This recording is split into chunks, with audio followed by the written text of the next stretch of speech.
It's 11 o'clock. We'll begin our meeting.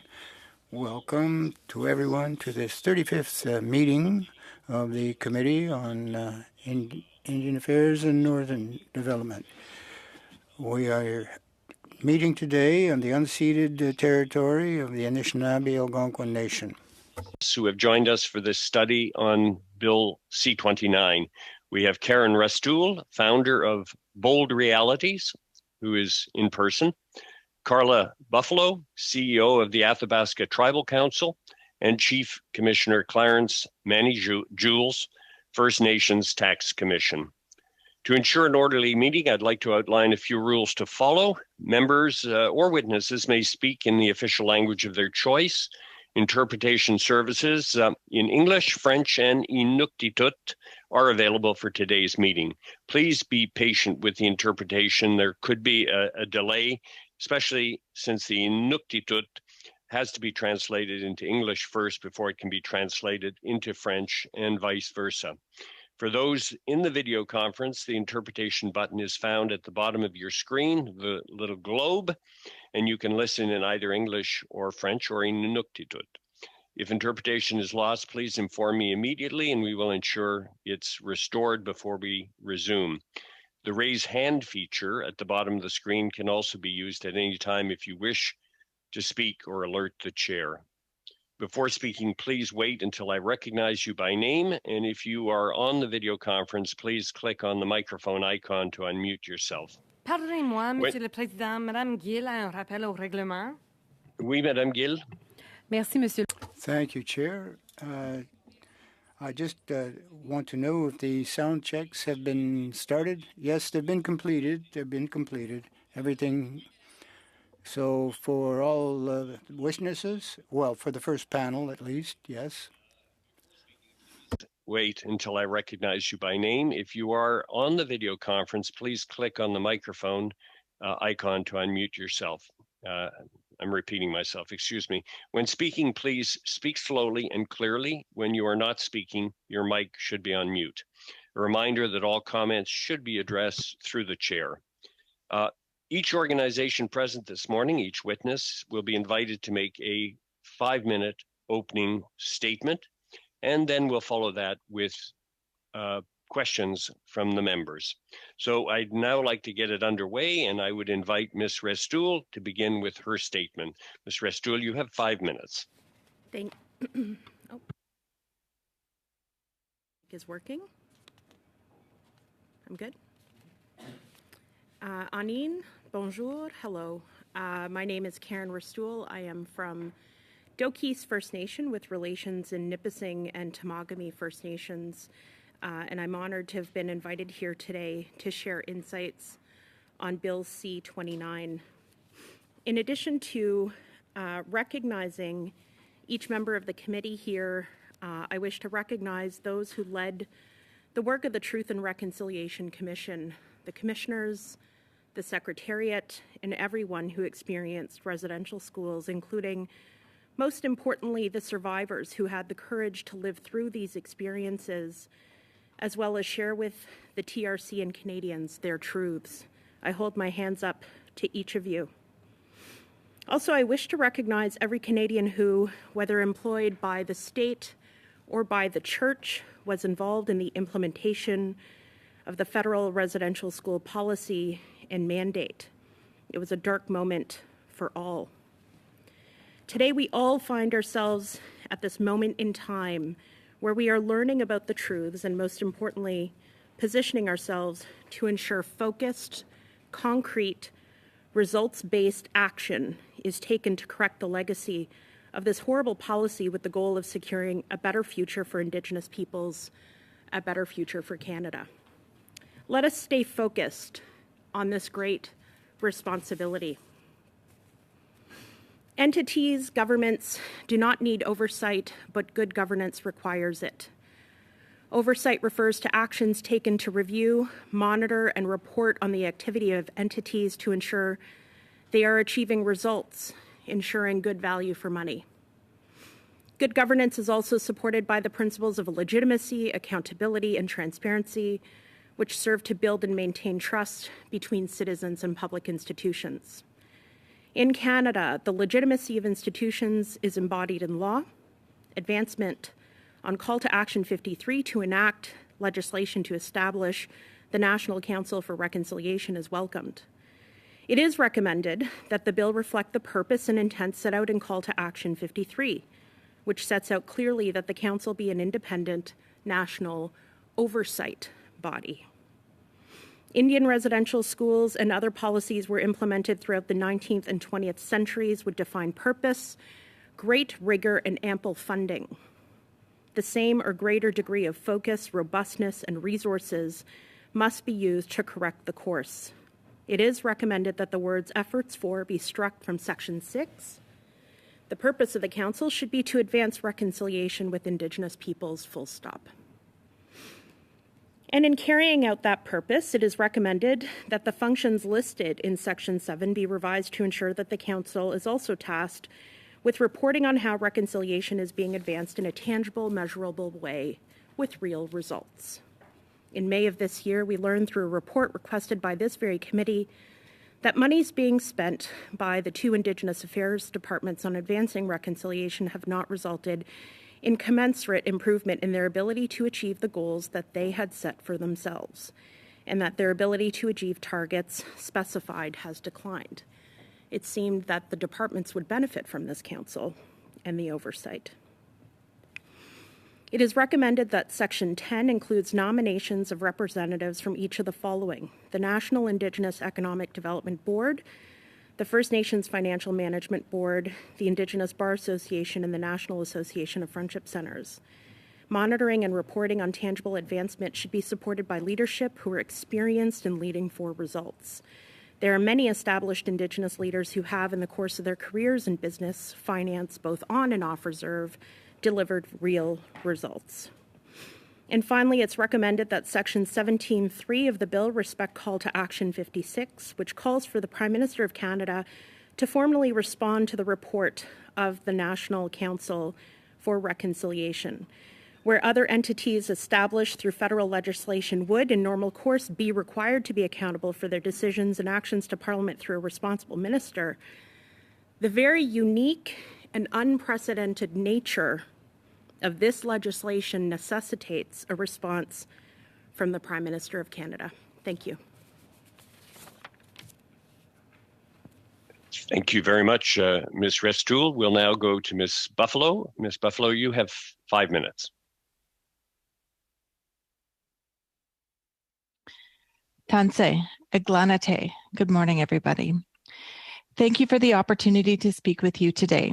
My name is Carla Buffalo. I am the CEO with the Athabasca Tribal Council in Fort McMurray, Wood Buffalo, Alberta. The Athabasca Tribal Council serves 5 First Nations: the Athabasca Chippewa First Nation, the Fort McMurray First Nation, the Mikisew Cree First Nation, the Fort McMurray 468 First Nation, and Chippewa Prairie First Nation by providing relevant and innovative services and supports that enrich the well-being and health and prosperity of its people. We believe strongly in the need for authentic and action-oriented reconciliation. In our traditional territory, in Treaty 8, the First Nation leaders, the First Nations are leaders in the advancement of economic reconciliation at a remarkable pace. Our focus is not just on fiscal sovereignty, but also on cultural revitalization and fostering strong and thriving communities and Indigenous people. We are here to encourage a collaborative process with all nations, respecting their individual sovereignty and self-governance. The establishment of the National Council is an opportunity to help further meaningful reconciliation and to give accountability to progress being made on TRC's calls to action that have yet to be implemented by Canada. It is important that any new structure established by the federal government be Indigenous-led and have Indigenous laws and legal systems in its creation. ATC supports the establishment of a National Council for the purpose of advancing reconciliation with Indigenous peoples, but as it stands now, ATC has some serious concerns about the bill, such as underrepresentation of Indigenous people in the committee structure. Additionally, the representation needs to be balanced of genders and ages, including a balance between youth and elder voices. Bill C-29 does not include any measurable outcomes or targets, or no formal structure is given regarding metrics set out to the committee. We believe it's crucial that the proposed legislation include processes to measure outcomes. The current bill does not bind the federal government to provide funding to the National Council, which is necessary to ensure that the National Council has adequate resources to carry out its mandate. The legislation, as it's written now, regarding the disclosure of information, does not appear adequate to allow the National Council to obtain necessary information it will require to carry out its mandate. And Bill C-29 lacks accountability measures by the Prime Minister and Canada to recognize and implement the National Council's recommendations. The National Council must be given the appropriate tools to hold this government accountable for the progress on reconciliation in all areas. ATC recommends the following amendments to Bill C-29. There needs to be specific metrics outlined in the bill to give National Council structure and to measure its accountability. Measures and targets must encompass all areas from the Truth and Reconciliation Commission calls to action. This document is not a checklist to complete. It is a guide toward a long-lasting reconciliation to have Indigenous people move forward from being an oppressed minority to having equal treaty and inherent rights recognized as Indigenous peoples of Canada. 2, funding commitment on an ongoing basis. The Government of Canada announced its 2019 budget that a total of $126.5 million would be allocated to support the establishment of the National Council for Reconciliation, including $1.5 million to support the first year of the Council's operations. However, there are no funding commitments in the proposed legislation, and it is unclear how the National Council will be funded on an ongoing basis. Research and reporting requirements of the National Council are very extensive. In order to carry its mandate, the National Council will need to hire large staff, including investigators. A funding commitment in the proposed legislation must be included to ensure adequate funding to support the National Council's operations. 3, clearly indicate how the Council will be able to access the necessary information to carry out its mandate. Bill C-29 should also be amended to give the National Council the power to subpoena in order to ensure that the National Council has the ability to obtain all necessary information. 4, the Council would benefit from independent process to appoint the initial board of directors, allowing more transparent and less politicized process. Having an open and transparent process that honors Indigenous forms of governance is necessary for the Council to have relevance for all communities. 5, increase the accountability required of the federal government. The federal government must take steps necessary to ensure that the recommendations of the National Council are implemented. While ATC supports the passing of Bill C-29 to support reconciliation efforts, it is important that the values in reconciliation be upheld by having appropriate structure and accountability measures in place. If the goals of the National Council are to monitor, evaluate, conduct research, and report on progress being made in all sectors of Canadian society and by all governments in Canada, it is imperative that the National Council has the appropriate tools to carry out this mandate in a meaningful way. Thank you very much for the opportunity to speak to all today. Merci, hi. Thank you, Ms. Buffalo. We'll now go to Chief Commissioner Manny Jules for 5 minutes.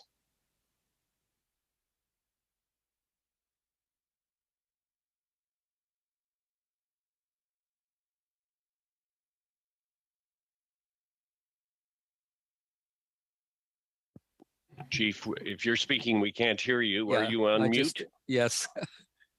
I forgot that little red slash. Good morning. I am Manny Jules, Chief Commissioner of the First Nations Tax Commission. I'm speaking to you from the former Kamloops Indian Residential School on my reserve in Kamloops. Thank you for the opportunity to appear as a witness before this committee as part of your examination of Bill C-29, National Council for Reconciliation Act. As one of the Truth and Reconciliation Commission's calls to action, I am pleased to see the government's decision to enact legislation to make the creation of the National Council a reality. The establishment of a permanent, non-political, Indigenous-led organization to advance reconciliation with Indigenous people is something all Canadians can and should support. There is much work to be done with respect to reconciliation in Canada.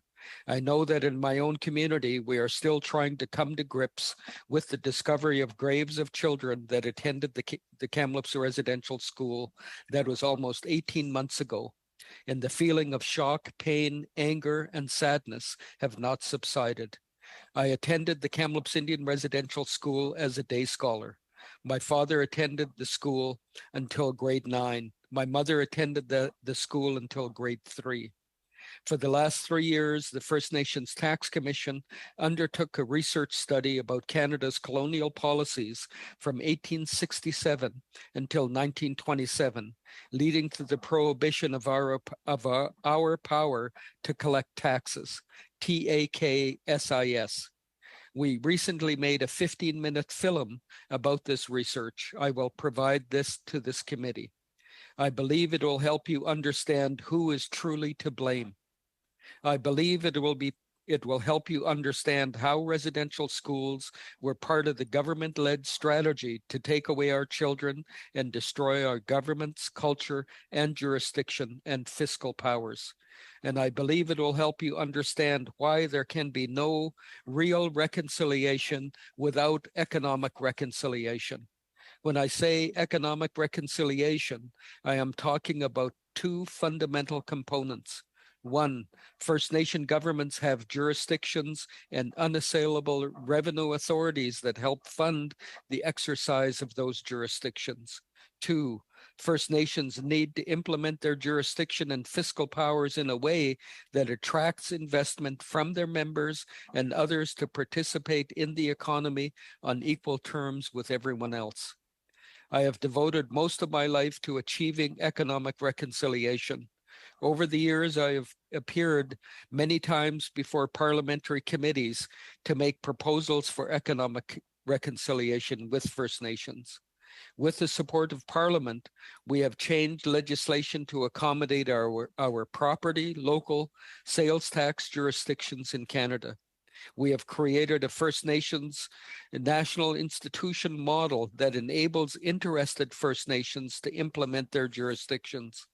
As I said earlier, I believe First Nation reconciliation must include economic reconciliation. The First Nations Fiscal Management Act institutions have been doing this successfully for almost 20 years. For this reason, I recommend that Bill C-29 be amended so that the Council's first board of directors also includes a member of the First Nations Management Act institutions to ensure economic reconciliation is addressed as a foundation for reconciliation. This is a significant gap, and I believe it must be addressed now, not 5 years from now.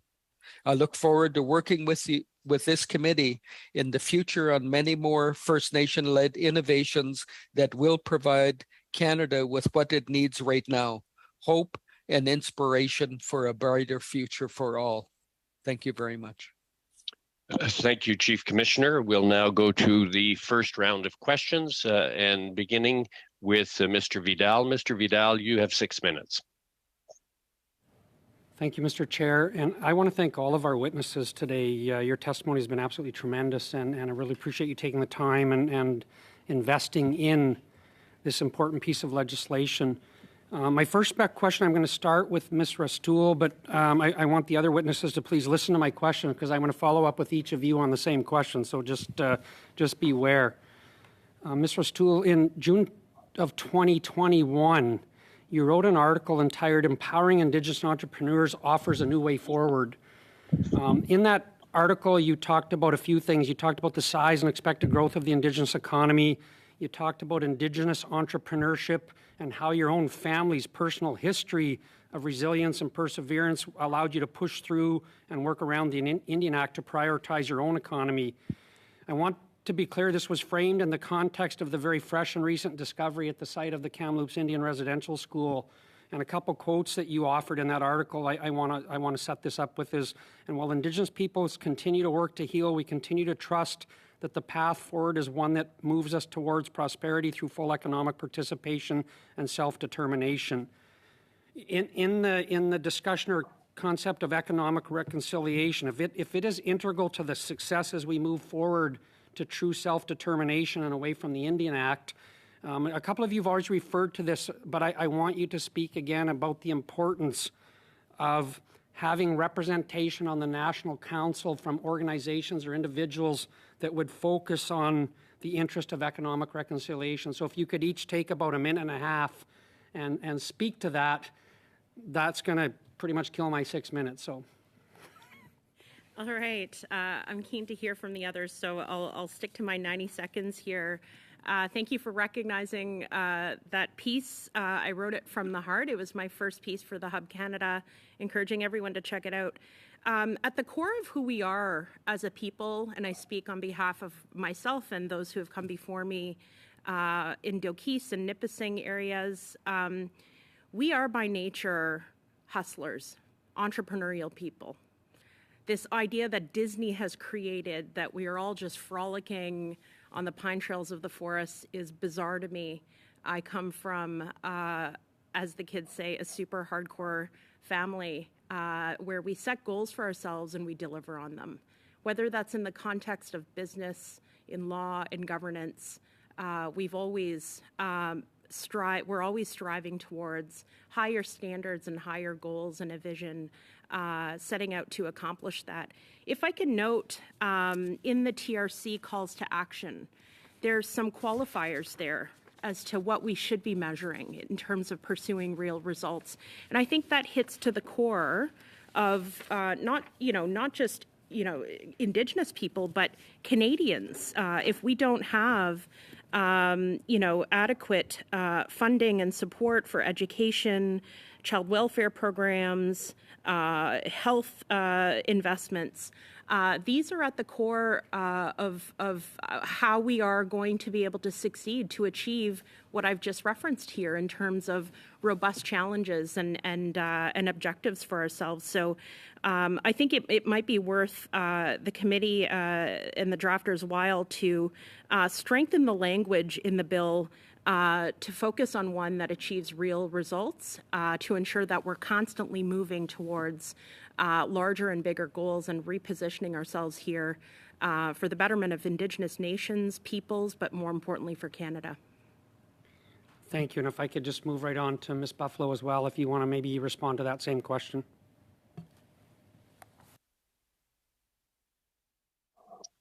Thank you for the question. I think it's really thought-provoking and relevant to our area in the Fort McMurray, Wood Buffalo, and Treaty 8 territory. I think about the First Nations that we serve in the Athabasca Tribal Council, where we are situated in the heart of oil sands.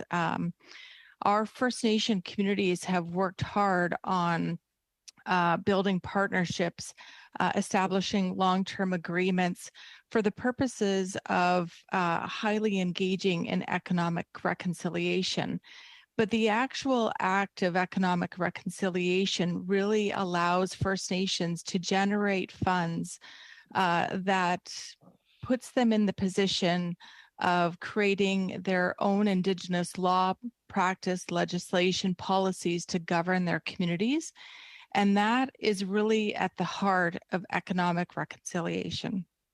I think about some of the chiefs that I've worked for over the last number of years have said that it's this ability to have the funding to drive the direction that your community wants to serve its people under its own policy and legislation, as opposed to being dictated about how funding is need to be spent on their people based on other people's priorities and direction.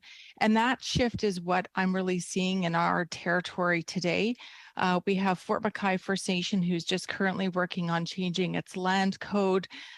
They have been investing their their profits back into their communities in a way that makes sense in terms of really developing that policy and legislation around how they want to govern their communities, as I've seen in all of our First Nations.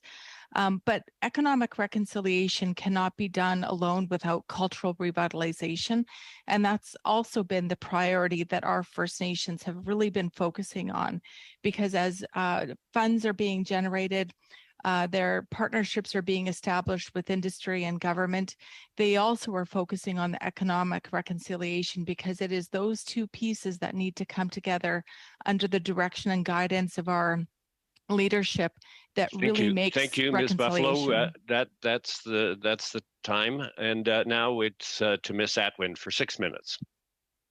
Thank you so much, Mr. Chair, and thank you to our witnesses today for your testimony. I'm going to come back to some of the things that Ms. Carla Buffalo mentioned, in particular around, of course, the need for accountability and transparency. Very much, supportive of that key piece. Also, the tools and resources. And I just wanted to mention that there was a commitment in the 2019 budget of 126.5 million allocated for this work. So just wanted to reassure you that it's critical that those resources are there, and that's certainly the position of government as well. But you did mention a piece about specific metrics or the outcomes or the structure. And my understanding of this legislation is that it's really setting the stage for the independence and the arm's length nature of the council. So I'm just wondering if you could comment a little bit on just how important it is that they are independent and that they can kind of determine those processes for themselves.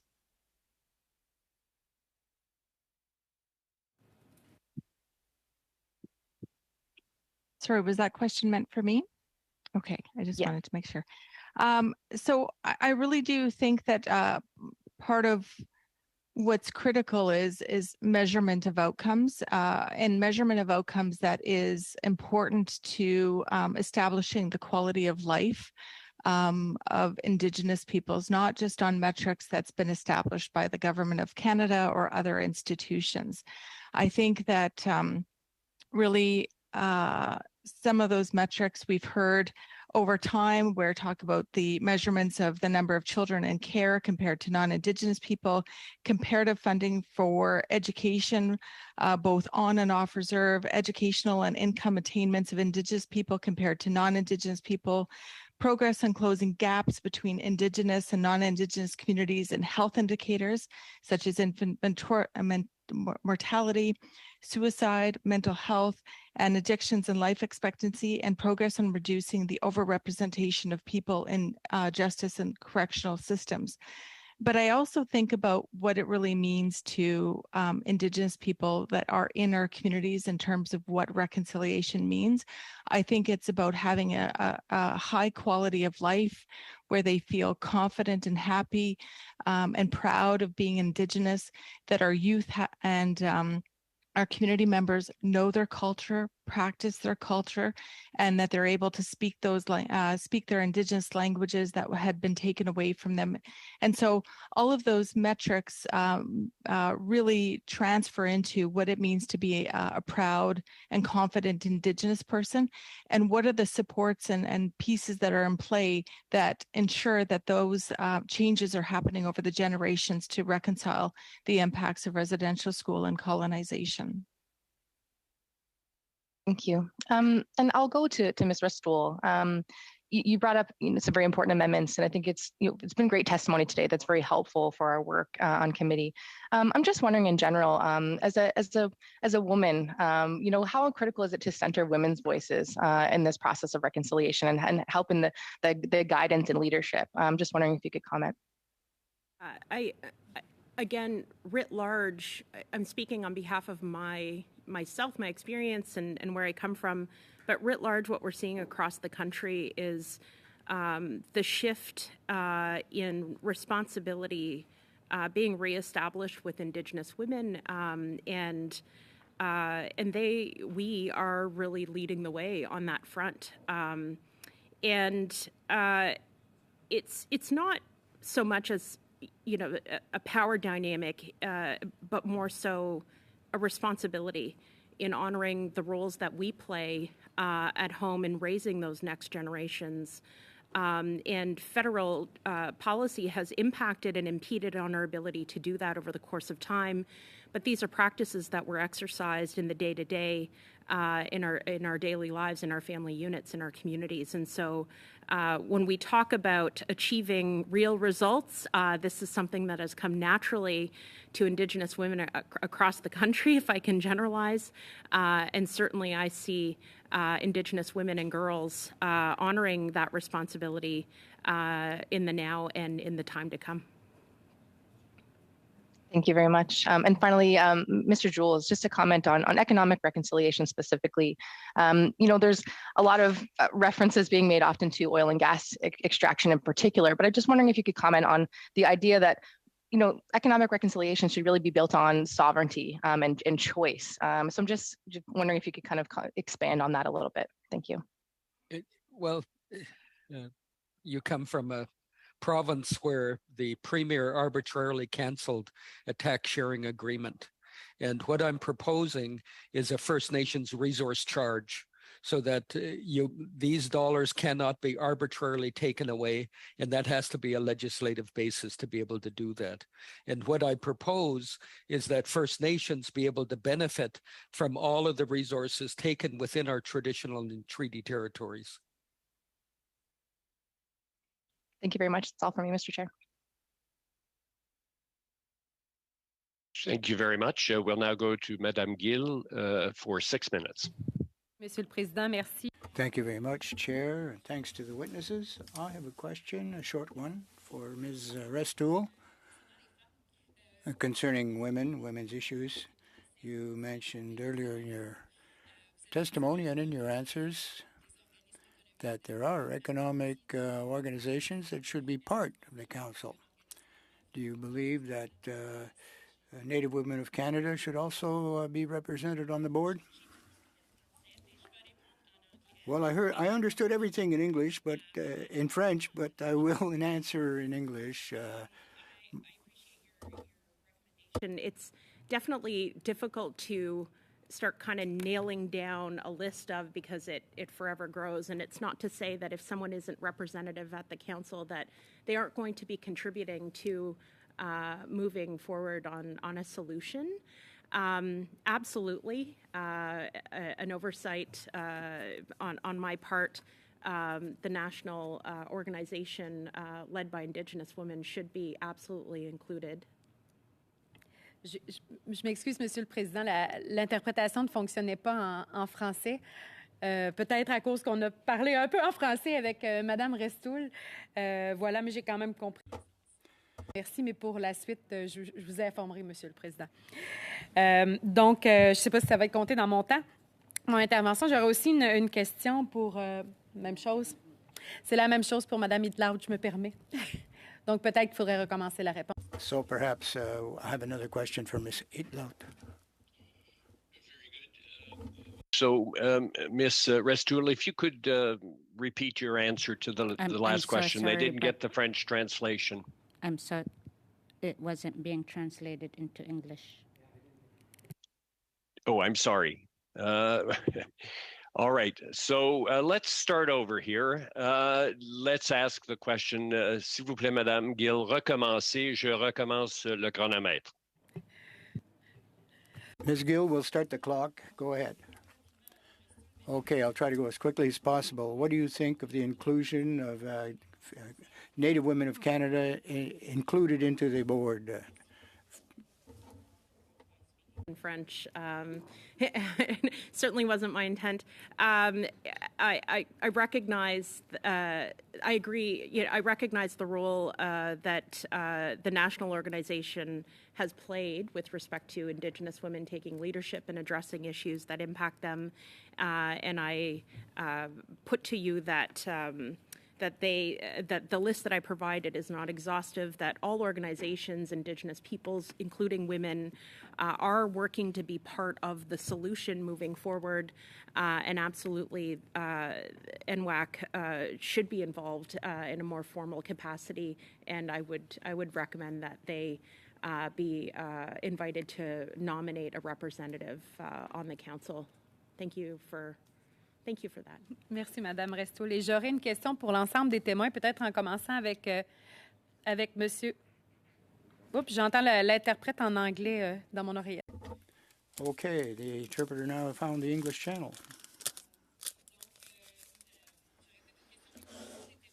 For all of the witnesses, the following question. Perhaps Chief Jules didn't have a chance to express himself on this one, but everybody's talking about the economy, and everyone speaking now of economic reconciliation. Perhaps each witness could perhaps give us their definition or understanding of what is meant by economic reconciliation. That might be a bit lengthy, but I'd like to know from each of you what your thoughts are on economic reconciliation, given what we need to see on that new council. So, Chief Jules, Ms. Restoul, and the others after. Thank you. Thank you very much for that question. I spent a lot of time during COVID reflecting on what my elder leaders talked about. They talked about these very issues in the 1910s of the last century. And what they talked about was having a proper land base, access to all of the resources so that we could share in the bounty of this land. And I also started to do research, as I mentioned in my presentation, particularly around an individual by the name of Duncan Campbell Scott.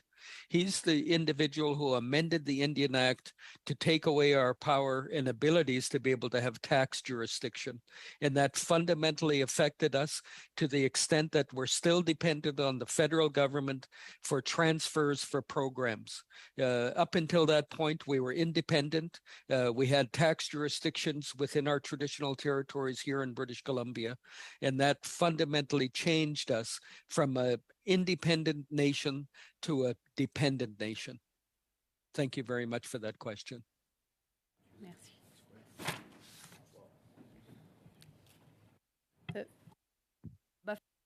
Ms. Buffalo, over to you. Merci. Thank you for the question. You know, I think I spoke a little bit earlier about what my views are in our region in terms of economic reconciliation from Indigenous communities and governments. But I think that there's another side to economic reconciliation, and that is about the role of corporations, governments, and organizations and their commitment and action towards reconciliation. I certainly know over the years in our area that has a lot of oil and gas that we have seen different levels of commitment and action from industry. And it is the actions of those that have really taken to heart and taken to action that they are looking at partnership and investment with Indigenous organizations and governments, that it's those two things that really come together that allow economic reconciliation to occur within our region.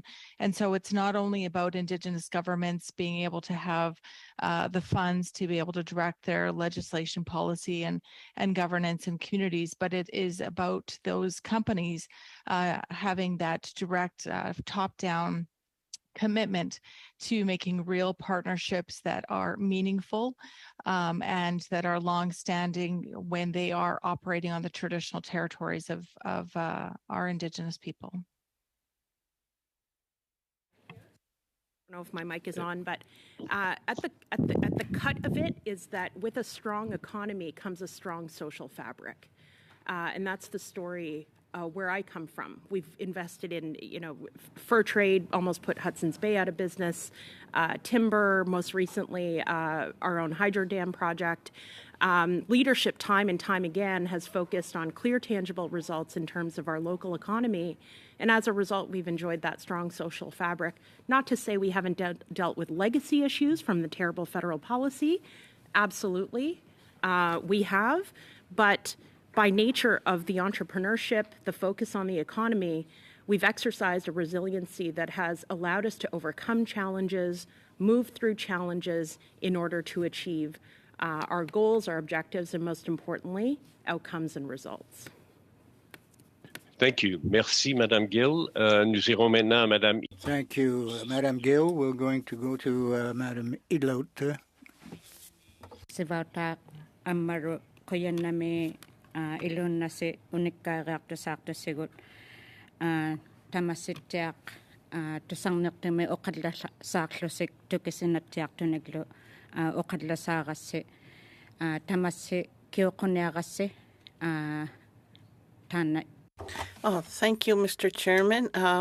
I thank all the witnesses. I like what I'm hearing, and the question I have is the time before the missionaries came. Before the missionaries came,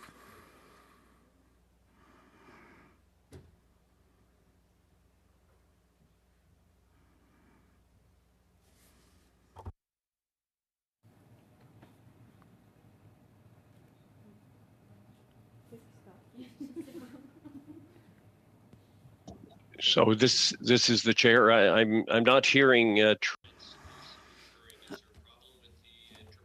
I cannot hear Ms. Idlout. There's something wrong with the audio. Yes, it's on. Testing, 1, 2, 3.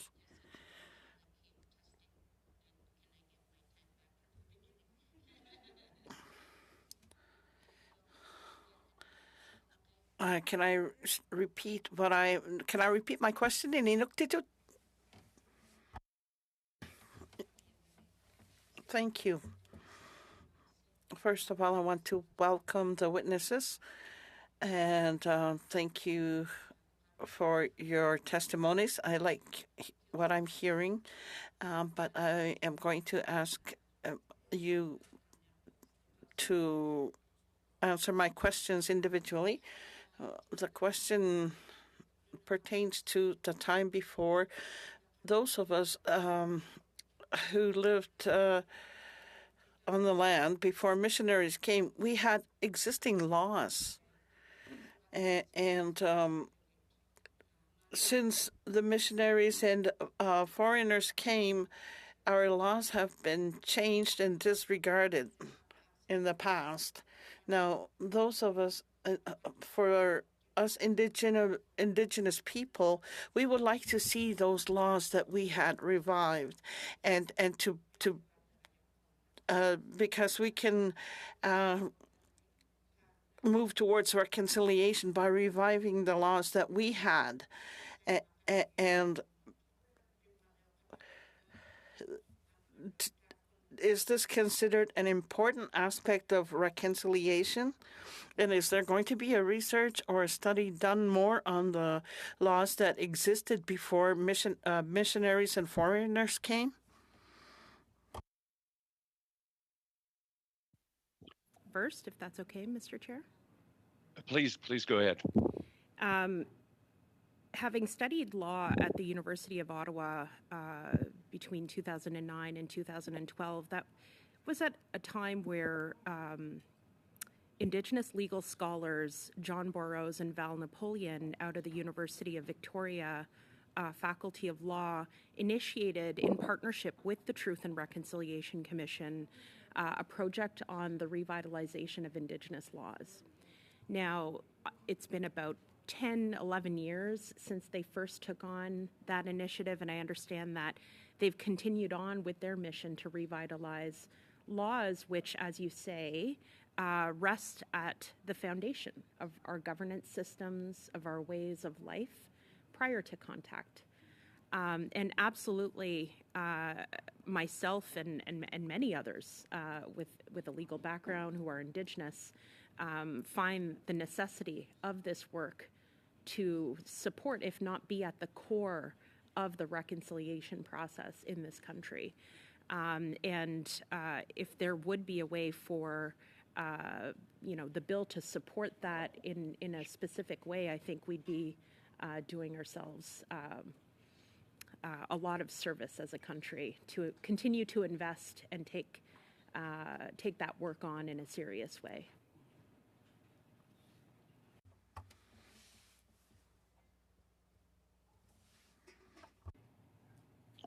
Ms. Sidlout, did you want somebody else to respond as well?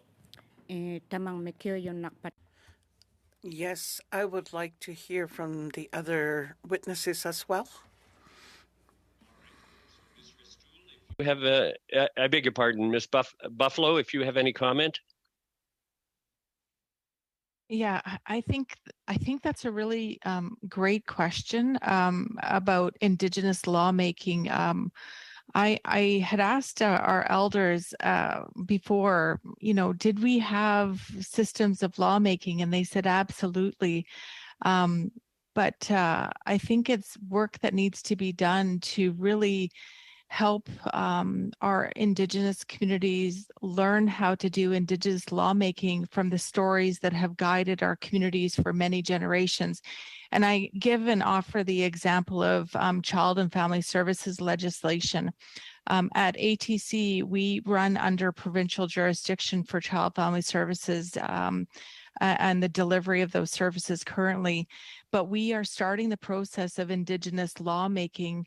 And part of that process is to go out and to work with our communities to listen to the stories of how we traditionally have cared for our children and help our communities take those stories and translate and change them into Indigenous law so that we have legislation and process based on traditional practices, and then to ensure that our funding is based on how we have traditionally supported and cared for our families. And when our families are in crisis, that we have ways of being that direct how we support that family in a way that makes traditional sense to us.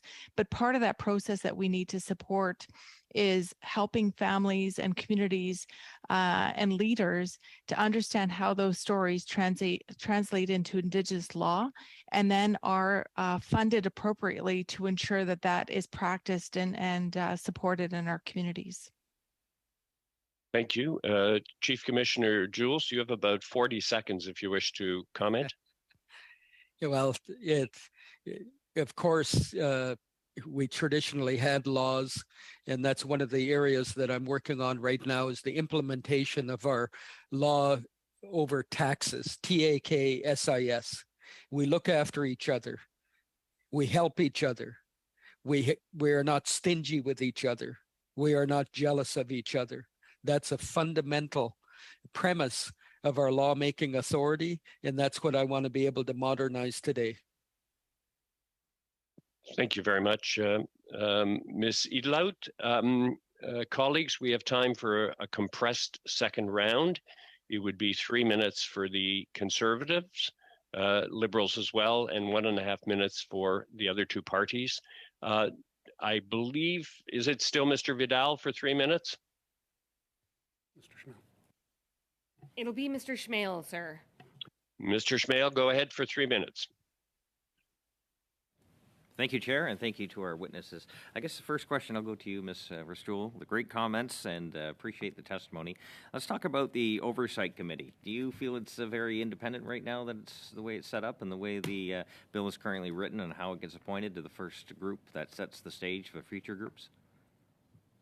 Yeah, that's a critical question. Transparency, accountability, independence becomes pretty critical in this instance. In terms of the selection of members, it would be, I'd recommend that the committee examine other means by way to appoint the members, the board of directors, and also the terms. The length of terms, in my experience, having come as an Order in Council appointee to Ontario's administrative justice system, dealt a lot with terms of service here. And it's very rare to have such a lengthy term on first bounce. It might be worth the committee's while to examine perhaps a shorter initial term leading to lengthier terms thereafter. But absolutely, independence becomes key, and building and becomes the vehicle to trust and confidence in public institutions. So, do you see the line here where we've heard many times over testimony that we're talking about reconciliation, specifically economically, in terms of setting the stage for kind of a different conversation in the future, recognizing the status quo isn't working right now. We have to develop that conversation as something different, or we'll have 150 plus years and more, I guess, on behalf of the governments, like all stripes, failure. Absolutely. Economic reconciliation is the vehicle forward in terms of setting our communities or peoples back on a path to prosperity, not only our nations, but the country as a whole, and really does give way to a strong social fabric. And so with the emphasis on ensuring that we are well positioned on that front, at that point, I see us really achieving some tangible outcomes and seeing the dial shift in the right direction as it should. Mr. Jewell, do you want to comment on any of that, and even the part about the minister responding to the report, not the Prime Minister, as recommended on the TRC report? Well, I too have been involved in the First Nations Tax Commission, which is a governor and council appointee process. It is lengthy and cumbersome, but having an adequate term is critically important, particularly at the onset, so that you can begin to delve into the complex matters that are going to be facing us in terms of economic reconciliation and where we fit into the fiscal makeup of the country. But as has been stated in the past, if we don't have a fiscal relationship that includes First Nations, Canada will not achieve its global standings as in former days. Thank you, Chief. We'll now go to Mr. Baptiste for 3 minutes. Yes, thank you very much, and I thank the witnesses for their testimony. And I'm interested to know more about this concept of economic reconciliation, because I've looked through the calls to action, and two things stand out. Is that when they talk about economic reconciliation, which doesn't really appear in the calls to action, but they talk about closing the gaps, and specifically closing the gaps to education and closing the gaps around health. One of the things I'm wondering is that if we frame things through an economic reconciliation standpoint, would you not agree that it's also important that we look at cultural, the cultural component of reclaiming languages, reclaiming, positive mental health around our communities? I'm wondering if you could talk a little bit about the importance of culture and language and Indigenous laws as part of reconciliation, and if you can balance that. Manny Jules, if you want to start that would be great. I work with the Ngaitahu in the South Island of New Zealand. And one of the things they've accomplished since settling their outstanding treaty obligations is they've invested a considerable amount of money, their own money, into culture, into language, and it's helped revitalize the language to the extent that it's a fundamental part of New Zealand language. The language itself has changed over the last couple of decades since the implementation of their treaty rights. And so when we talk about economic reconciliation, it means that we're going to be able to develop our own programs, our own unique ways of dealing with language, dealing with culture, and who are the best preservers of that other than ourselves? Okay, thank you. Karen, did you want to weigh in? Yeah, so I'm really thinking about responsibility here. Responsibility to the self, responsibility to the collective. And that to me is what is at the core of economic reconciliation. Murray Sinclair, former Justice, the Honorable Murray Sinclair, has been heard time and time again saying we have to know who we are and where we come from. And that at the core, when we understand those two questions, we understand the responsibilities that we carry in terms of advancing a better way, a better life in terms of quality and ways of life for ourselves and the next generations to come. So if you want to cut the language a little closer to the culture, I think that could be an alternate definition of economic reconciliation. Okay. Do I have any more time, Mr. Chair? Okay, I didn't hear you, Mr. Chair, but I'll 20 seconds. I'll defer that 20 seconds. Thank you. So we'll go to Madame Gill for 90 seconds, please. Merci, Monsieur le Président. Thank you, Mr. Chairman. I have a question for the three witnesses. You spoke of transparency, autonomy on the part of the council, or accountability. What would you propose, each of you, that we might improve to improve transparency and accountability of the council? Ms. Ristoul, Buffalo, and Chief Jules. Transparency in and around the development of the bill. It was recommended by the interim committee that the bill be developed in collaboration. Monsieur le Président, je m'excuse, l'interprétation ne fonctionne pas. Merci beaucoup. So let's check the interpretation before we resume. I'll pause the clock.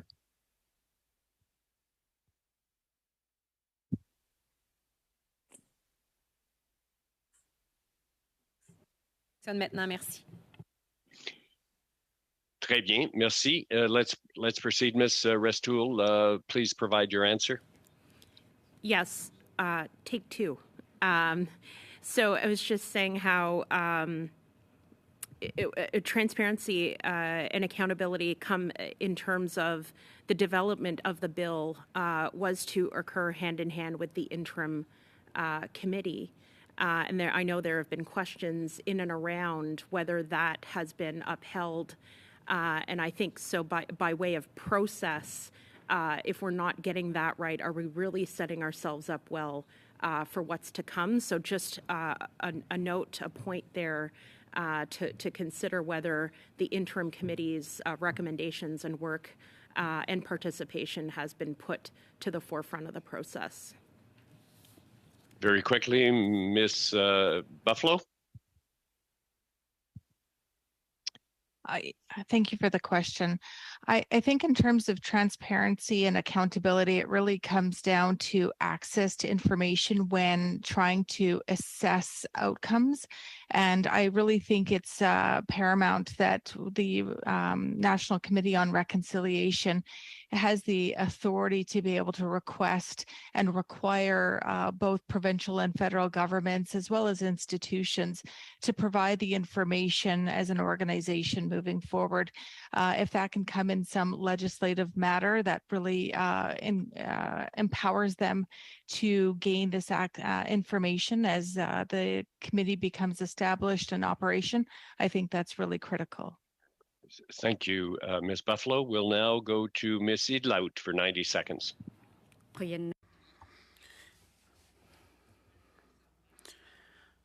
Thank you. I will now be referring to Clause 12D, Clause 12B of the bill.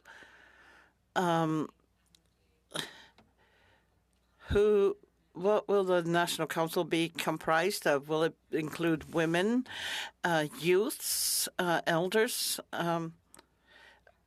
I would like to see elders included in this National Council. I would like to see elders represented in this National Council. Thank you. Did they hear it? So if anybody wants to comment, you have about 15 seconds. I'll quote an old friend of mine, Dennis Saddleman, a poet. I was looking at an old residential school who became the elder of my memories. I was looking at a tall building with 4 stories, stories of hope, stories of dreams, stories of renewal, and stories of tomorrow. I don't think any wiser words were given as a direction to the Truth and Reconciliation. Thank you, Chief Commissioner Jules. And on that note, I would like to thank our panelists today. Very much appreciate you coming and providing your testimony. So thank you very much to Karen Restoul, founder of Bold Realities, to Carla Buffalo, CEO of the Athabasca Tribal Council, and of course to Chief Commissioner Clarence Manny Jules of the First Nations Tax Commission. Thank you for making yourself available to answer our questions today. With that, we will suspend the committee just momentarily as we prepare for our second panel. Thank you again.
Witnesses who are joining us, we're still waiting for Ms. Stanovich of the Indigenous Women of the Wabanaki Territories, who is going to arrive imminently in person. We also have with us Jacqueline Prosper, lead of the Treaty Education Mi'kmaq Kinamatnewe, and Celeste Soliman, director of the Treaty Education Nova Scotia Office of New Affairs. I hope I said that reasonably well. And also to Mr. Gary Bailey, president of the Northwest Territory Métis Nation, also appearing with us virtually. As you know, the way we do this to our witnesses is that you will each be given 5 minutes to make an opening statement, and then we'll proceed with questions. Please wait till I give you the go-ahead to speak. Please speak through the chair, and please mute yourself when you are not on. And you have it shuts off by itself. in the three languages, French, English, and Inuktitut, available to you today. So without further ado, I'm going to ask Ms. Jacqueline Prosper to provide a 5-minute opening statement, which you can share with your colleague, Ms. Solomon, or you can use the time yourself, but you will have 5 minutes. Thank you. Gwe, good afternoon. Willalio for inviting me to appear before the committee today to speak to Treaty Education Nova Scotia's support in Nova Scotia's work toward reconciliation. Deluisi Jacqueline Prosper. I am the Treaty Education Lead for Nova Scotia with Mi'kmaq Kinamatnewe. Mi'kmaq Kinamatnewe is a unified team of chiefs, staff, parents, and educators who advocate for and represent the educational interests of our Mi'kmaq communities. Mi'kmaq Kinamatnewe and the Office of New Affairs have a unique working relationship in this amazing effort from the time when the first MOU was signed in 2015, and since then the initiative continues to grow and develop. So much so, in 2020, a new MOU was signed with no end date. We work in partnership with Office of New Affairs as well as with Department of Education and Early Childhood Development, Communities, Culture, Tourism and Heritage, Public Service Commission, and both community and provincial schools. I work collaboratively with OLA in their work with public servants and the general public, although my work is mainly focused on education. I work closely with EECD, Mi'kmaq Service Branch, elders, knowledge keepers, teachers, and parents on this educational initiative of incorporating treaty education into the provincial school curriculum. Due to the success of the first 5 years, Treaty Education Nova Scotia has developed a strategic plan to guide the organization's activities over the next 5 years. In the spirit of reconciliation, the purpose of our project charter is to codify how this project will be governed and managed while providing clarification on roles and responsibilities of key partners and collaborators related to achieving the objectives outlined in the new strategic plan. Deepening our understanding of the shared responsibility between the Mi'kmaq and the non-Indigenous people of Nova Scotia to build a better future, foster ongoing conversations, and cultivate allies through lifelong learning about our treaty relationship. We know our partner organizations are all working towards reconciliation and include treaty education in their portfolios. A strategic plan will help support richer communication on the work and support us in working together more collaboratively in reaching all Nova Scotians and build stronger relationships. With all of the accomplishments, there is still much work to be done, and the commitment is strong in working together. We welcome collaborating across the province and country in prospects of sharing best practices.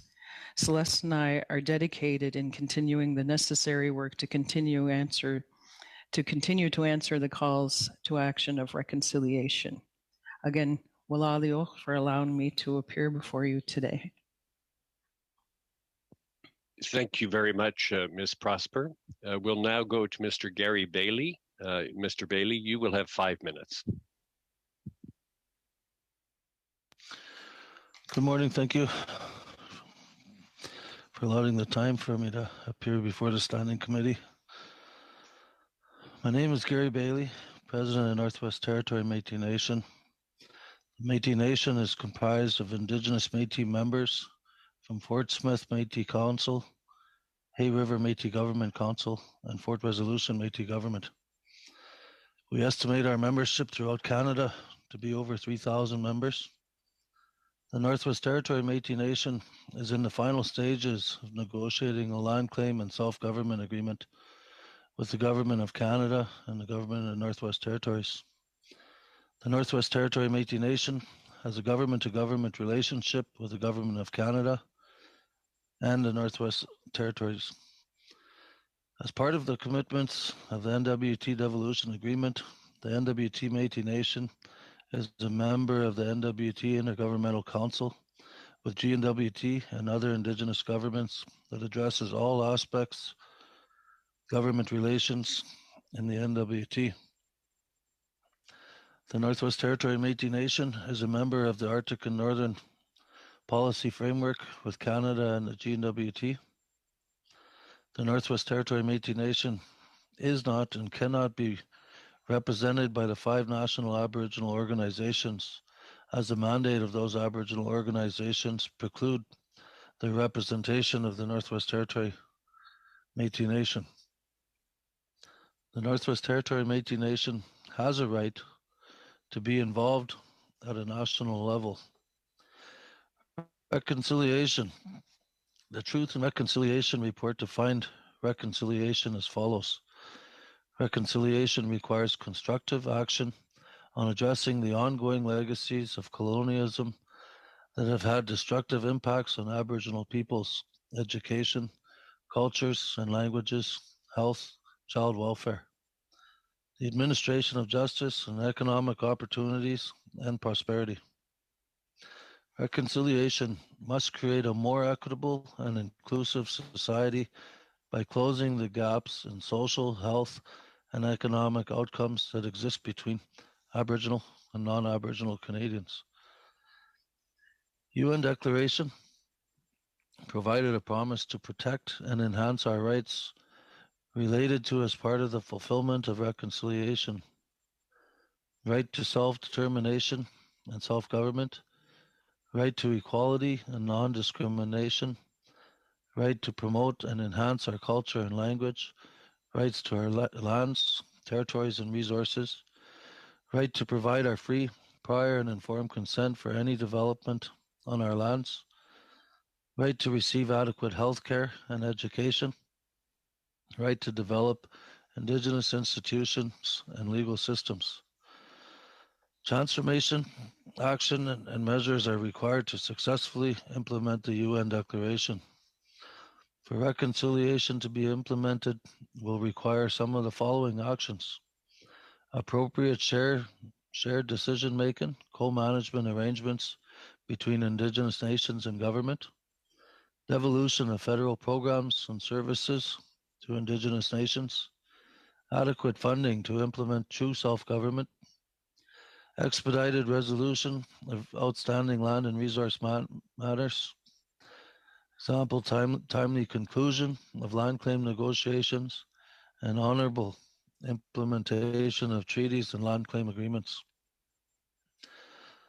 The Métis Nation strongly supports the establishment of National Council for Reconciliation.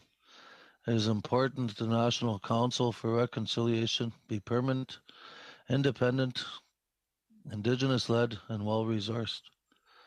Some of the functions of an independent National Council for Reconciliation would be to develop and implement a multi-year national action plan to advance efforts in reconciliation, conduct research on promising practices that advance efforts for reconciliation, educate the public about Indigenous peoples' realities and histories, stimulate dialogue, and address all matters that the Independent Council determines are necessary to advance reconciliation. The National Council for Reconciliation must be well financed to be meaningful and engagement with Indigenous governments. Given this important work that will be undertaken by the National Council for Reconciliation, it is important that the National Council for Reconciliation include one representative of the Northwest Territory Métis Nation on the Council Board of Directors. Upon establishment of the National Council for Reconciliation, the Northwest Territory Métis Nation requests that a director seat on the National Council for Reconciliation be set aside for the Northwest Territory Métis Nation. It is important that the Indigenous Métis of the Northwest Territories have a voice on the National Council for Reconciliation. Thank you. Thank you very much, Mr. Bailey. We'll now go to Ms. Stanovich. Ms. Stanovich, you have 5 minutes. Okay. Good afternoon, honorable committee members, and thank you for inviting the Indigenous women of the Wabanaki Territories to speak on this important bill. First, I would like to graciously acknowledge that we are gathering on unceded, unsurrendered territory of the Anishinaabe Algonquin Nation. Bill C-29 and Act 2 provide for the establishment of a National Council for Reconciliation is an important bill. However, we were devastated to read that Indigenous women have not been included in the bill. This bill establishes a National Council for Reconciliation as an independent, non-political, permanent, and Indigenous-led organization whose purpose is to advance the efforts for reconciliation with Indigenous peoples. Clause 10 indicates that the National Council for Reconciliation includes 3 national Indigenous organizations as opposed to 5. IWWT is disappointed that the Native Women's Association of Canada has been excluded. NWAC is a unique, inclusive representative voice that ensures MMIWG lens is applied, especially as it relates to human safety and security. NWAC is made up of provincial territory member associations, PTMAs, from each province or territory. These are grassroots, not-for-profit organizations. IWWT is one of these. It is our duty to listen and elevate the voice of grassroots women to the national level.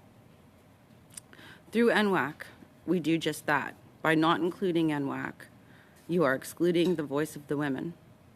Indigenous women are the center wheel of life. She's the heartbeat of the nation, or of the people. She is not just in the home, she's the community, she is the nation. The bill responds to Truth and Reconciliation calls to action number 53 to 55. This call to action is essential since it will legislate implementation of all 94 calls to action. As you know, implementation is the most important part of any measure intended to redress harms. Call to action 53 requires all levels of government to provide annual reports or any current data requested by the National Council for Reconciliation so that it can report the progress towards reconciliation. The reports or data would include, but not be limited to, number of Aboriginal children in care, comparative funding for education of First Nations children and on and off reserve, progress on closing gaps, progress on eliminating an overrepresentation of Aboriginal children in custody, progress on reducing the rate of criminal victimization of Aboriginal people, progress on reducing the overrepresentation of incarcerated Aboriginal people.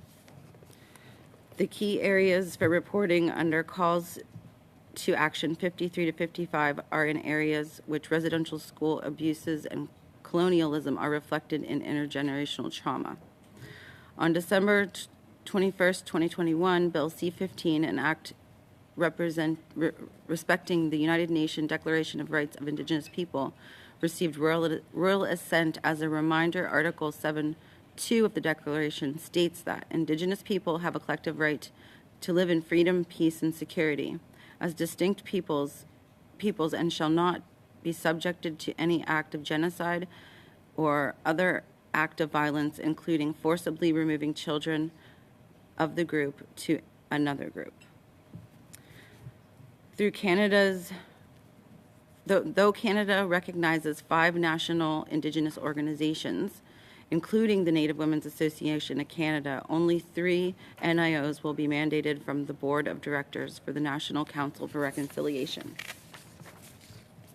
Excluding NWAC from the national discussions on implementation of Truth and Reconciliation is a significant rejection to the organization that is recognized expert on matters related to Indigenous women, girls, and 2S LGBTQIA+ people. The people represented by NWAC face high rates of institutional betrayal, incarceration, violence, and abuse. All issues that should be central to any discussions to reconciliation. An NWAC representative on the Board of Directors of the National Council for Reconciliation will ensure the process is inclusive and the voices of Indigenous women and gender-diverse people are considered. We are valued leaders, decision makers, and knowledge keepers in our families, communities, and governments. Without our perspectives, discussions are unlikely to consider gender-based solutions to undoing systematic discrimination caused by colonialism and patriarchy. This is about equity and reclaiming matriarchal leadership. I signed the NWAC Canada Accord under the impression that Canada committed that they shall consider the distinct perspectives of Indigenous women, girls, and 2S LGBTQIA+ people. Excluding NWAC from this very important bill is not upholding Canada's commitment to Indigenous women. Not doing so in this instance will set Ms. Stanowich, if I could ask you to wrap up, please. Okay. Not doing so in this instance is a devastating precedent to this country and globally among the current backdrop of proven genocide against Indigenous women and girls. Honorable members, IWWT is therefore requesting that the bill amend Clause 10 to include 1 director on the board of the National Council for Reconciliation. And I can stop there. Thank you very much, Ms. Stanowich. Perhaps you'll have a chance to expand in the question period as well. We'll now go to that question period and beginning with, I believe, Mr. Melillo for 6 minutes. Thank you. We're going to give it to Mr. Zimmer to start. Thank you, Mr. Malolo, and thank you, Chair. My question will be for Gary Bailey, the President of the Northwest Territories Métis Nation. Honored to have you here today, Gary. And since our conversation obviously is about reconciliation, I have an article from Cabin Radio that was written just after the 2021 election that it quotes you as saying, "It's getting our position moving forward so that we can move on with our own economic opportunities and have management over our land recognized and our rights affirmed," Bailey said. Please explain. Okay, thank you. As you know, we've been left out of the treaties since they've been starting to be signed in our territory in 1899 and another one in 1921. Up until then, the First Nations have been fully funded. The Métis Nation has never ever received any sort of funding of any sort, and we've been left out of the treaties. We've been negotiating our land claim ever since 1996. We were part of the Dene Métis. Before that, before it failed in 1990. Due to that, we haven't had any opportunities economically or anything like that so that we can get on with business and take our place in our country, because we have got no land. We got no funding coming in for the resources that has been taken out of our territory. So it is important for us, for reconciliation, to finalize our land claims so we can get our land and cash transfer, so that we can be recognized as a government with the authorities over our land, so we can get into economic development. Thank you. Which is, joint ventures and so on. So thank you, Gary. I have one more quick question. I'll pass it over to my colleague. Economic reconciliation has been brought up several times by just even witnesses today, but it isn't in Bill C-29. Do you think Bill C-29 should include economic reconciliation specifically? I do think so. I think it definitely is part of the reconciliation aspect of it, due to the fact that we've been left out, as I've mentioned, and we've got to catch up. We definitely need something to move forward with as soon as possible. Thank you, Gary. I'll pass it over to my colleague, Mr. Malello. Thank you, Mr. Zimmer. Thank you all to all of our witnesses for joining us today and for your testimony so far. You've already given us a lot to think about. For my question, I want to go first to Ms. Stanovich. Obviously, you said, I think, quite clearly in your opening remarks about your belief that the Native Women's Association should have a seat at the table. That's something we've heard from other witnesses, and from my time serving on the committee, it actually brings to light the fact that the Native Women's Association has been overlooked in past legislation as well.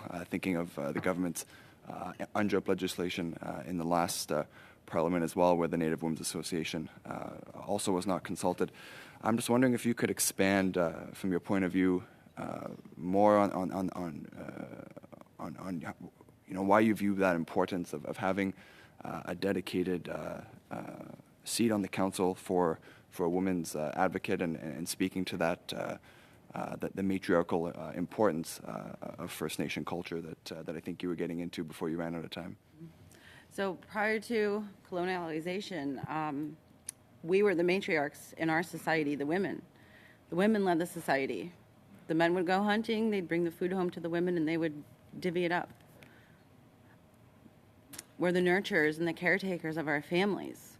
So a bill like this is something we should definitely have a voice on. So the Native Women's Association of Canada is a collective voice from coast to coast of all the PTMAs and all the women in each province and territory. The mothers, the grandmothers, the aunties, even the little girls. Because in my territory, we listen to our children, and because they're the future. So their voice gets elevated through me to NWAC, to you, if they're on the committee. Appreciate that. Thank you very much. And I'll ask my second question to you as well, now that I have you on the hot seat, and perhaps we only have time for one or two here. We've heard a lot of concerns as well with the fact that there's no direct funding available for this council, and that there really aren't any specified measurable goals for the council set out in the bill. Do you have any concerns around that, and do you have suggestions for this committee on how we can better incorporate some more measurable goals for the council to work on? Definitely working with NWAC. I don't know if you've seen their calls to or their action plan. They had an action plan before the Government of Canada. So by including the Native Women's Association of Canada, you can get those deliverables. We need reconciliation, not reconciliation, reconciliation. That, Mr. Chair, I think that's pretty much all the time. Yes, it is. Okay. But thank you. Thank you. So we'll now go to Mr. Baptiste for 6 minutes. Thank you very much. I'm going to direct some questions at Treaty Education Nova Scotia.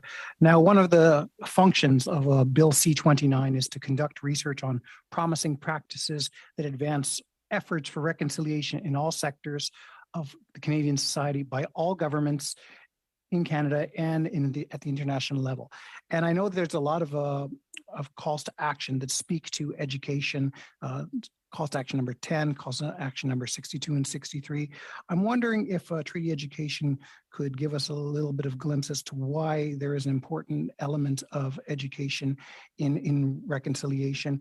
And do you feel it's important for provincial governments to be a part of reconciliation moving forward?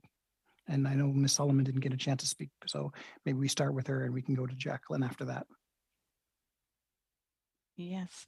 The Treaty Education Nova Scotia initiative in Nova Scotia is very unique because it is an equal partnership between the province and OLNU through Mi'kmaq Ginamudway. And the really interesting piece of this collaboration is that it is co-led between the Office of OLNU Affairs and Jacqueline at MK. But all Nova Scotians have the opportunity to learn about our treaty relationship through the lens of 4 foundational questions here.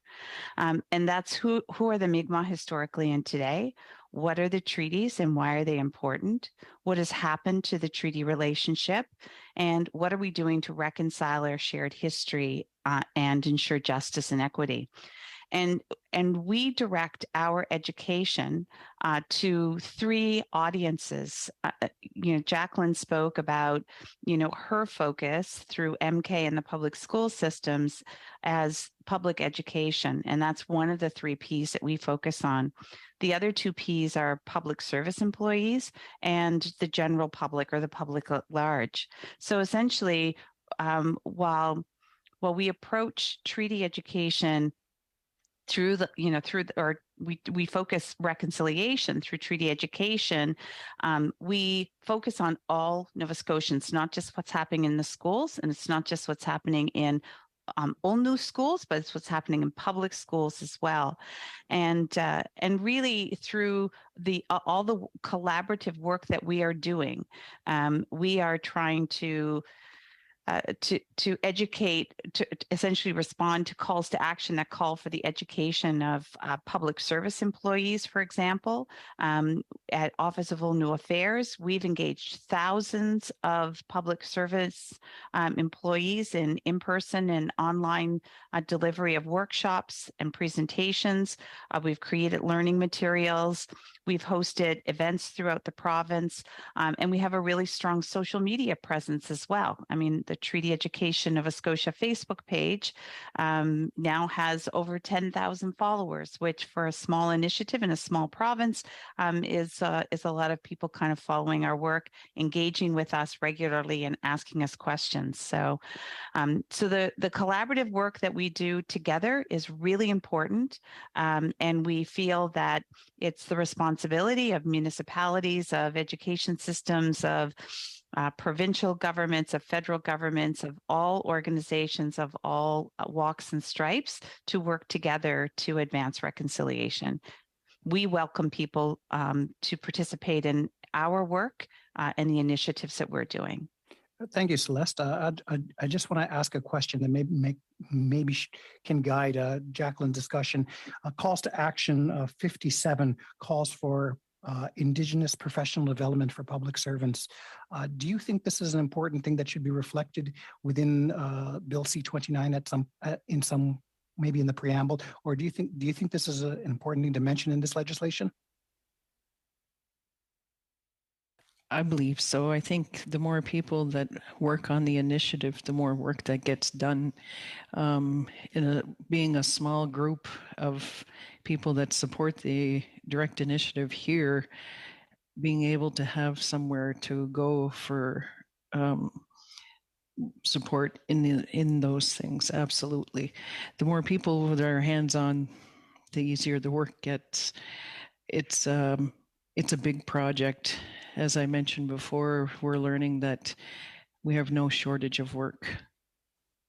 Just part of the Bill C-29, there's a budget of, in 2019 budget of $126.5 million over the next few years to help the committee with oversight. What do you think from the provincial role and from a Mi'kmaq perspective, what do you think some of the money should be going to in terms of moving forward on reconciliation within education?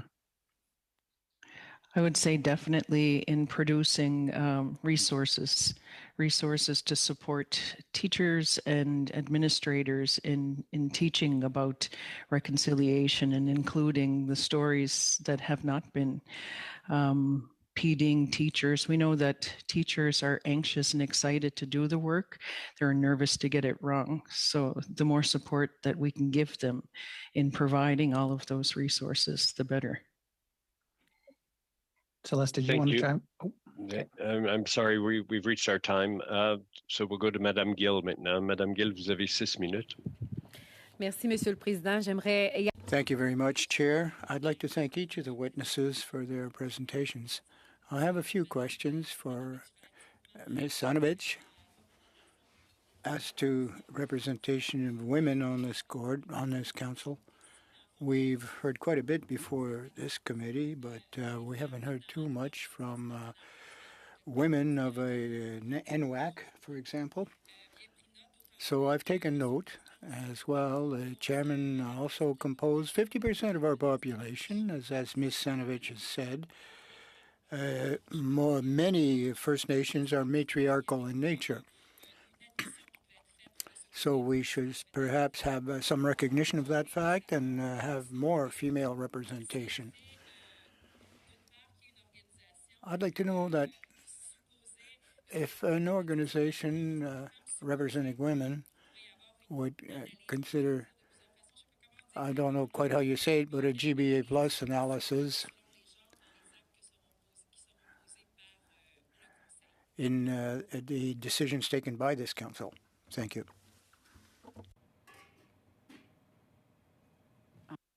Catch the last part. Oui, je pense que c'est parce que, Monsieur le Président, je l'ai dit. Well, I said the expression, and it's gender-based analysis plus. Given, if you were to be part of the council or board, would you consider undertaking a gender-based analysis in all decision-making processes? I hope that's clear. C'est bon. Je ne sais pas si vous pouvez élaborer sur le sujet ce que ça. So, do you think that this would have good results if we were to use such an analysis? I do. I do think that it would have good results to use the GBA. Donc, le fait que Femmes autochtones pourraient contribuer de cette façon-ci, j'aurais également une autre. Okay, I think so too, and it should be part of the decision-making process, I believe. I have another question, mind you. Assuming there'd be more women present, would you seek equity representation on the board or on the commission, rather? Yes, Oui. Finalement, mes questions sont très, très simples, Monsieur le Président. My questions are very straightforward, Mr. Chairman. I think it's a lot easier when we all get complete agreement on this. So basically, representation and representativity. For the benefit of the committee, Ms.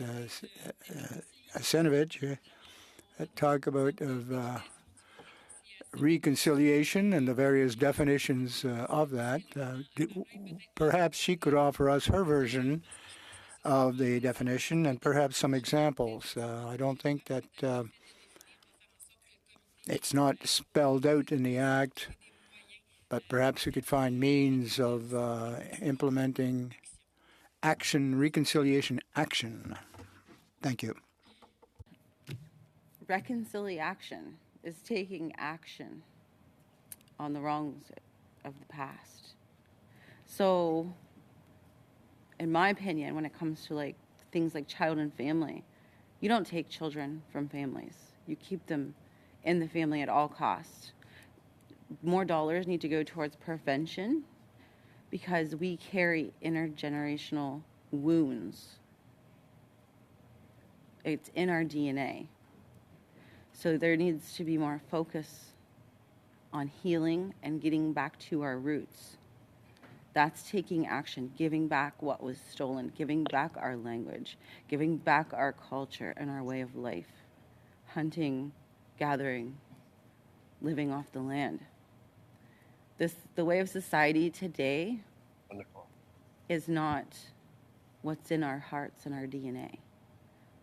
So it takes us off balance. Even when you think of time, there's 13 moons. There's not 12 months. The moon doesn't lie, nor does the turtle's back. 28 days, 13 moons. So that takes us off the heartbeat of the earth. That's reconciliation. Getting back to the land. Getting back that relationship. Because when we were colonized, the laws of the land and the people were ignored. And that's why society is so off balance. So reconciliation is getting back to what we once had. Donc, en fait, si je vous comprends bien, Madame Stanovic. So if I understood you correctly, very clearly, in fact, you would wish that women's representation on the council be more than just symbolic. There would be concrete, that there would be measures that in fact lead to change. It's all very well to have good thoughts, but we must act on them. Yes, exactly. Merci beaucoup. Ça serait tout, Monsieur le Président. Thank you very much. That's all for me. And nous irons maintenant à Madame Idlaut pour... Thank you. Ms. Idlaut, you have 6 minutes. Thank you, everyone, for your presentations. And what you have shared or presented is very important. So I am listening very carefully. Brandy, I just want to advise you that I agree with you 100%.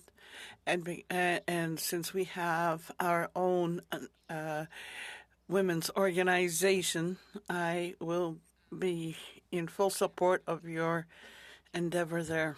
And I have a question for Jacqueline Prosper. I am proud of you. I want you to know that I'm proud of you. The McMog. I cannot really pronounce it, so I'll just refer to it as MK. I have heard of you, and I am proud of you. When I was studying law here in the University of Ottawa, I wrote a paper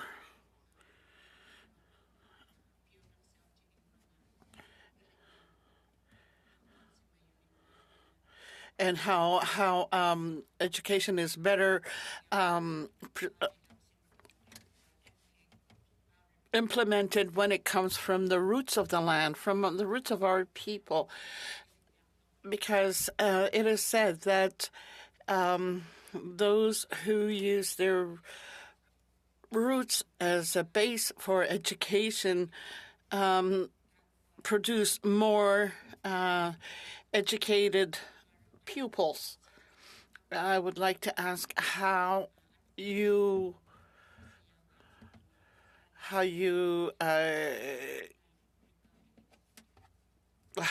plan to implement these recommendations.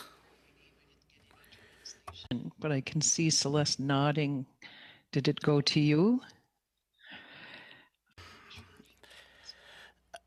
The question is, how do you plan on implementing these recommendations, and how effective do you think that these recommendations will have, or the impact that these recommendations will have on the educational process of our youths? Thank you.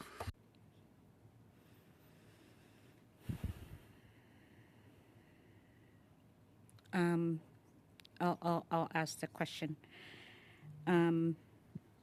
So I've heard of MK, Mi'kmaq Kíina Matnwe. I heard of the organization when I was in law school at the University of Ottawa. I did a paper on a comparison between education through Indigenous-led organization, MK, and compared it to a government organization that that is the governing body, using the government of Nunavut as an example. And in my comparison, I found that MK had great success. You had greater graduation rates. You had a lot better results than a public education system for First Nations graduates. And I think that you are such an important example that more Canadians need to learn from. And having said that, I think that I want to uplift the great work that you do and wonder if you have any recommendations for ensuring that this national board will have the same success about educating more people about the importance of reconciliation and using an Indigenous lens to educate our populations. Thank you very much. I think occupying seats on a board as such would be an important thing to be able to share best practices and knowledges about the journey, and being able to provide that support and being able to have a richer education for students. Absolutely. Mr. Chair, if I could just interrupt and recommend that all the witnesses make sure that they've got the interpretation channel selected, that would be great. Yes, good point. So if any of the witnesses are not sure about how to choose the interpretation, please let the clerk know so that we can show you how to do it. In the meantime, I've stopped the clock. Madame Idlaut, you still have 2 minutes. Ms. Prosper just had her hand up for the interpretation channel.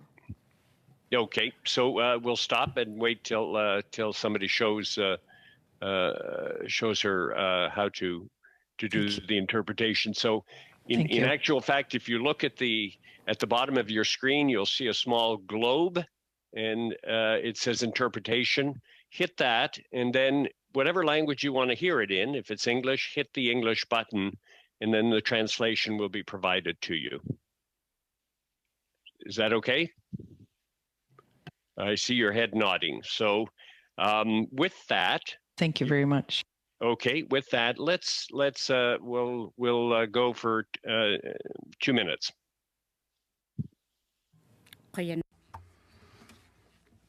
Thank you. I have a question for Jacqueline.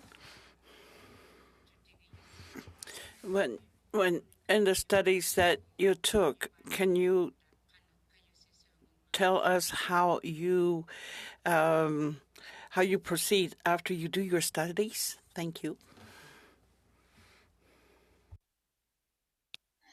My work with Mi'kmaq Kíina Matnwe is primarily with treaty education. There are individuals within the organization, if you reach out, that would be better served to answer that question. Blair Gould, the executive director, would be the one to reach out to, and she can direct any of your questions where necessary. Thank you. I will now ask a question to Gary Bailey. Now, we as Indigenous peoples had our own laws. Now, in C-29, in regards to C-29, have you given any thought as to how we can revitalize those laws that existed before contact? Thank you.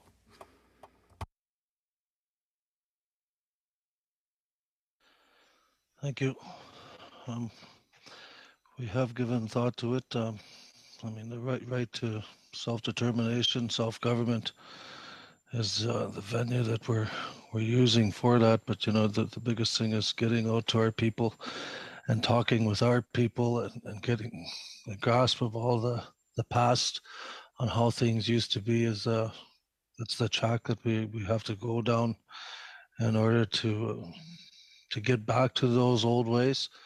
I think it's very important to be doing that. As you know, it's you know, here in the Northwest Territories, we've been getting some on the land programs and stuff like that, healing programs that have really benefited our people when it comes to staying on the right side of the law, say, or dealing with their addictions and so on. I think it's very important to get back to those ways and not look at the government system where they just pretty well put you in a cell and feed you and kick you out. They don't really deal with any issues. So yes, we're definitely looking to that venue. Thank you, Ms. Idlout. Colleagues, we can go for a quick second round again. We'll start with the Conservatives. I have Mr. Zimmer there, but whoever it is, for 3 minutes. Thank you again, Mr. Chair. My last question to Gary Bailey, once again, President of the Northwest Territories Métis Nation. From the same Cabin Radio article from 2021, it says it refers to the reconciliation process, but it says, but action needs to happen much faster. And you're quoted as saying, things have been moving very slowly, Bailey said. I think they've got to quit talking and start walking the walk. Please explain. Thank you.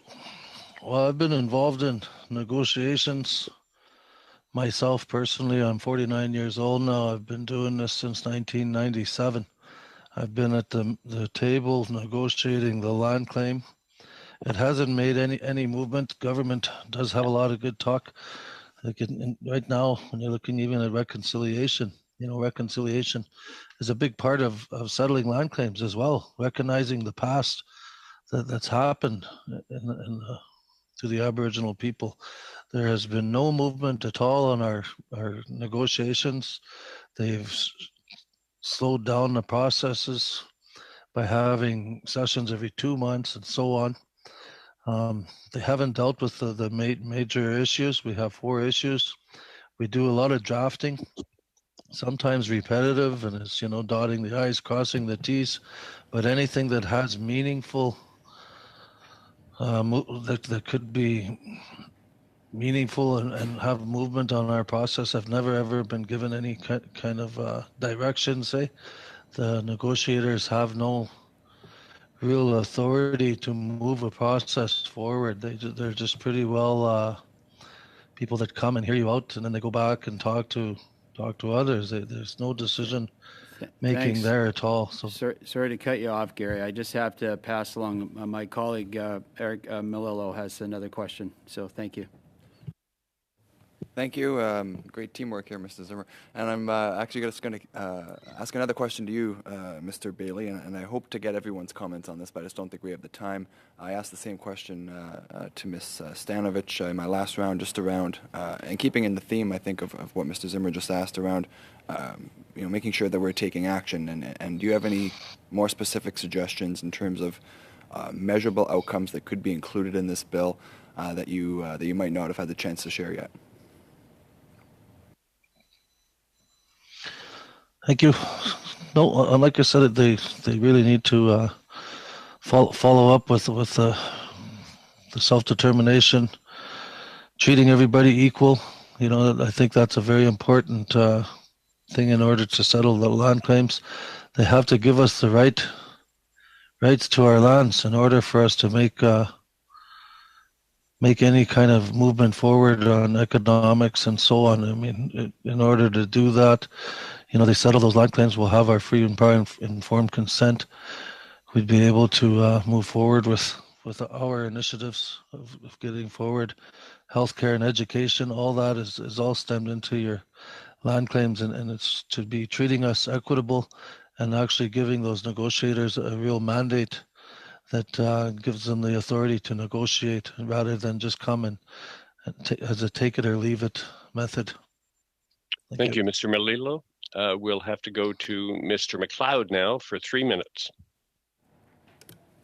Thank you, Mr. Chair, and thank you to all the presenters today. My question is for Gary Bailey from NBT Métis. The process of reconciliation is right across our country. It's and the National Council for Reconciliation is the oversight body that will monitor what is going on, and there seems to be challenges historically and even to this day of who represents who. Now, you were pretty clear in your comments that you're not represented by any of the national Indigenous organizations. So does that mean there is no body out there that represents you at the national level? Do you participate in some of the other organizations, such as the Self-Governing Indigenous Governments, the SJIGs, or Land Claims Coalition? Thank you for that question. We are not part of anything. I'd say pretty freely we aren't part of that Land Claims Coalition either, because we don't have a settled claim. We're not part of the Métis National Council. We don't qualify to be part of them, and nor did we ever really want to be part of that, because we are standalone and we are unique on our own here, Northwest Territories as Métis, so we represent ourselves. We are part of the devolution agreement, as I mentioned, with the GNWT. We have been always acting as our own government, so that's why it's very important for us to get our own seat. I believe we have our own issues here north of 60 that we need to be bringing forward when it comes to dealing with reconciliation. I know that we have our own vision, and without talking to anybody nationally about these things, I think this is the place that we need to be in order to be able to bring those issues forward. And who knows, it might benefit nationally, because I'm sure other people would be able to relate to what issues we have. Thank you. My next question is around this board is going to provide oversight over many different things, truth and reconciliation recommendations, UNDRIP, land claims, everything that falls under the title reconciliation. I wanted to ask you, how important do you think it is that there is survivors of the residential school system included as part of the board? We have a high number in the Northwest Territories of people that attended residential schools, so I wanted to hear your opinion. And we'll need a pretty quick answer, Mr. Bailey. Okay, well, I would definitely not oppose that when we're talking about reconciliation. I mean, they were the ones that were the true founders of the land, and they actually had a lot of things happen to them in the past, so I would definitely support it. It's very important to have them there when they have that knowledge. I mean, we hear from them, but it's always best to get them there, as we've lost a lot of them already, and to get them in there so it's the proper history is documented, I think it's very important. Thank you. Thank you, Mr. McLeod. We'll go to Madame Gill for 90 seconds. Merci, Monsieur le Président. Thank you, Chairman. And quite quickly, for all the witnesses, perhaps Ms. Senovich, Mr. Bailey, and Ms. Prosper, could you tell us if you believe that representation, I know it's impossible to do it 100%, but to all the stakeholders in the Indigenous communities within this new council, of course. Thank you. And for each of the witnesses, you have about 20 seconds for your answer.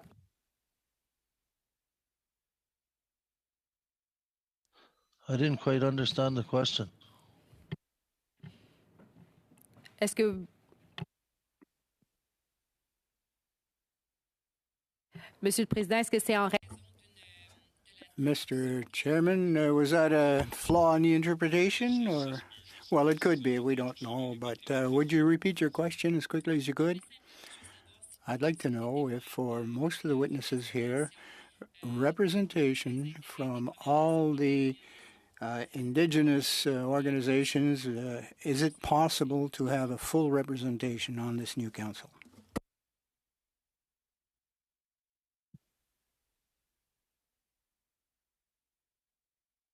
So interpreting the question a little bit for our witnesses, do any of you think that it is possible to have within this proposed national council proper representation that covers all Indigenous interests? So it's really time to say yes or no. Not much more time, I'm afraid. So we'll start with Ms. Stanovich. Yes, it is absolutely possible. Thank you. And we'll go to Ms. Prosper. I would agree. Yes, it is possible. Okay, very good. And Mr. Bailey. Yes, it is possible. Thank you. Thank you all. And we'll go to Ms. Seedlout now for the last 90 seconds. Thank you. I would like a response of either yes or no. Do you think it's important to have an elder representative on this national council?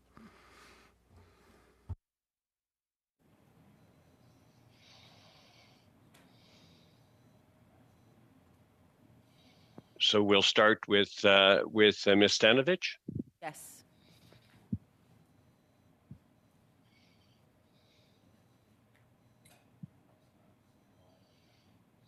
Did you get that? Yes.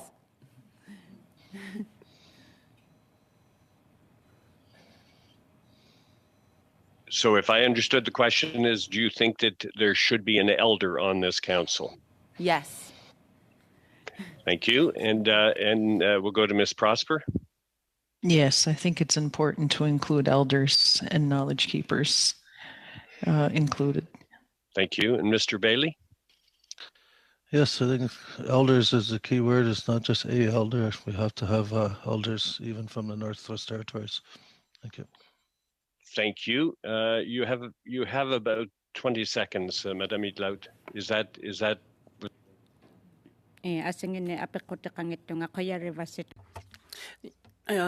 Thank you. I have no further questions. I thank everyone for the responses they gave.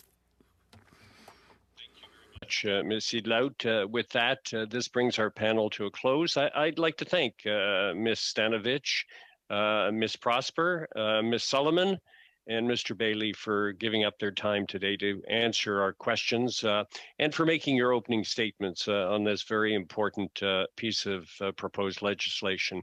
We do really appreciate your candor in answering our many questions. So with that, this panel is suspended. And one quick question for the committee. I should point out to the committee that we'll be holding an additional witness meeting on C29 next Monday and deferring our clause by clause to the following session, which will be on Thursday, the 3rd of November. And so, because we want to hear from the transitional committee, we haven't heard from members of that, and they were very much involved in helping to produce the legislation. So consequently, I'm looking for unanimous consent from the members to amend the deadline for submitting amendments from this Friday at 4 p.m. to next Tuesday, the 1st of November at noon. This will allow us to hear from witnesses on Monday, and it'll give us a day before we submit those amendments. Do I have unanimous consent? Yes, sir, you do. There's unanimous consent around the table. Excellent, excellent. And perhaps a question we'll bring up on our next meeting is when we'd like to get the amendments back from the legislative clerk so that we have a little bit of time for us all to look at who's proposed what amendments before the actual meeting. And I'm sure that will be possible. We'll discuss that on Thursday. With that, thank you very much to the committee members, and this meeting is now adjourned.